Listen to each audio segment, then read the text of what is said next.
Hello everyone, WhatsApp কি অবস্থা সবার? আশা করি ভালো আছেন, আমিও ভালো আছি।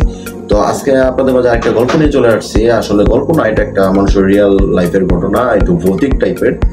তো আমার সাথে আছে আমাদের এক গেস্ট যে হচ্ছে হুমায়ুন ভাই। তো সে আজকে আপনাদের একটা গল্প শোনাবে। আসলে এটা রিয়েল লাইফের একটা গল্প। তো হুমায়ুন ভাই, কি অবস্থা আপনার? জি আলহামদুলিল্লাহ। সৌরভ ভাই, আপনি কেমন আছেন ভাই? তো তাহলে আপনি যে গল্পটা আজকে আমাদের শোনাবেন, তো এই গল্পটা কি আসলে আপনার লাইফের গল্প না অন্য গল্পটা আমার লাইফের না, এটা আমি আব্বুর মুখ থেকে শুনেছি। তার বন্ধুর সাথে এই ঘটনাটা ঘটেছে। আব্বু আমাদেরকে যখন ছোটবেলায় গল্প শোনায়, তো আমি গল্পটা শুনেছি। তো সৌরভ ভাই, গল্পটা যেরকম ছিল, ঘটনাটা যমুনা সেতু, যেখানে আমরা বলি টাঙ্গাইল যমুনা সেতুর ওখানে ঘটনা ঘটেছিল। ওখানে একটা নদী ছিল।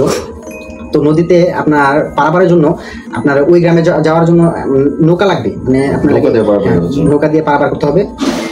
তো ঘটনা ঘটেছে যে সচরাচর আপনার লেগে নৌকালা আপনার রাত পর্যন্ত থাকে। তো সব নৌকালা চলে গেছে, একটা নৌকালা ছিল যেটা আমার আব্বুর বন্ধু ছিল। আপনার সে মিনিমাম রাত 12টার দিকে আপনার লেগে নৌকাটা মানে ঘাটে বাঁধবে। সেই টাইমে দুইটা ছেলে আসলো, ছেলের সাথে একটা মহিলাটা একটু অজ্ঞান অবস্থায় ছিল।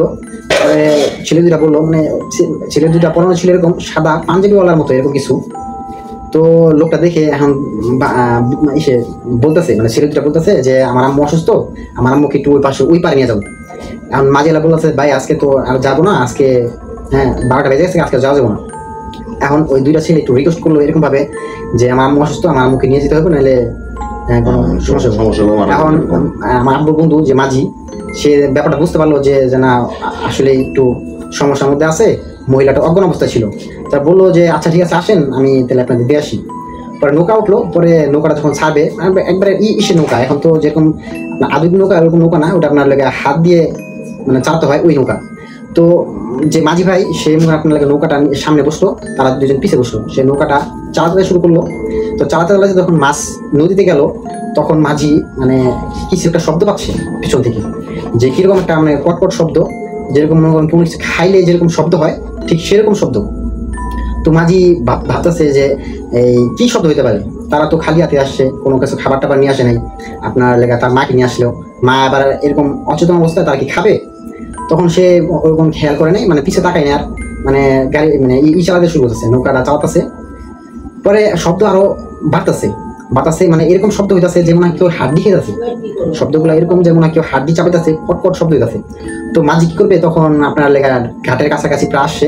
তখন মাঝি আর মানে সামনে থাকতে পারলো না, সে ভাবতেছে এখন তাকানোর দরকার কি হচ্ছে পিছে। তো মাঝি যখন পিছে তাকাচ্ছে, তাকাবে, বিশ্বাস করবেন না সৌরভ ভাই, তাকানোর পরে সে এরকম একটা অবস্থা দেখলো যে তারা তার মাকে চাবায় খেয়ে, মানে তার মাকে মার মানে হাত চাবা খেয়ে যাচ্ছে।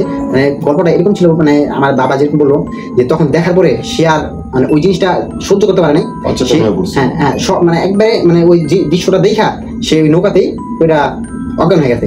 পরে সকালে যখন সবাই গ্রামবাসী সবাই যখন যায়, তখন দেখে যে অচেতন অবস্থা, তখন তার জ্ঞান ফিরে, তখন সবাইকে সে এই গল্পটা বলে। তো আসলে আমার গল্পটা ছিল এরকমই, যে আমি যা শুনছি আমার আব্বুর কাছ থেকে। আসলে বিষয়টা হচ্ছে কি, এটা আসলে একটা মানে ভাবার গল্প, যে আসলে রাত করে কেউ যদি একে গল্পটা শুনে, যদি এটা রিয়েল ঘটনা হয়, তাহলে আসলে অনেক ভালো। এটা রিয়েল ঘটনায় আমার আব্বুর বন্ধুর সাথে ঘটনা ঘটেছে। তো দর্শক, ধন্যবাদ আমাদের সাথে থাকার জন্য, গল্পটা শোনার জন্য। এরকম মজার গল্প পেতে হলে আমাদের চ্যানেলটা সাবস্ক্রাইব করবেন, কমেন্ট করবেন আপনাদের কোন ধরনের ভৌতিক গল্প শোনার দরকার, আমরা সেই ধরনের গল্পগুলো ইনশাল্লাহ নেক্সটে আরেকটা ভিডিও আসবে। তো সবাই সাথে থাকেন, ধন্যবাদ।